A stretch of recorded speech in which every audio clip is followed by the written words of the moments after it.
আসসালামু আলাইকুম। আমি আপনাদের একটি উপকারী গাছ দেখাতে যাচ্ছি ইউটিউবে। এটাকে আলোকলতা গাছ বলে। রাজশাহী মহাসড়কের মাঝখান দিয়ে যে ফুল গাছ আছে, ফুল গাছের উপর দিয়ে এই আলোকলতা গাছগুলো আছে। রাজশাহীবাসীদের যাদের প্রয়োজন তারা এখান থেকে নিতে পারেন। অনেকেই প্রয়োজনের সময় খুঁজে বেড়ান, এগুলো খুঁজে পাচ্ছেন না।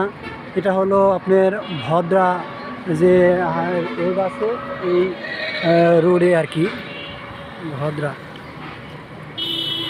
ভদ্রার যে রোডটা আছে অতিথি হোটেল এর বিপরীত পাশে এই সাইটেই এই গাছটা আপনারা পাবেন। এখানে এই গাছটা আসলে অনেক উপকারী। যারা এই গাছের বিষয়ে জানেন আর যাদের প্রয়োজন তারা এখান থেকে সংরক্ষণ করতে পারবেন। এতটুকুর জন্য আমি একটা আপনাদের ভিডিও দিলাম। যদি ভিডিওটা ভালো লাগে অবশ্যই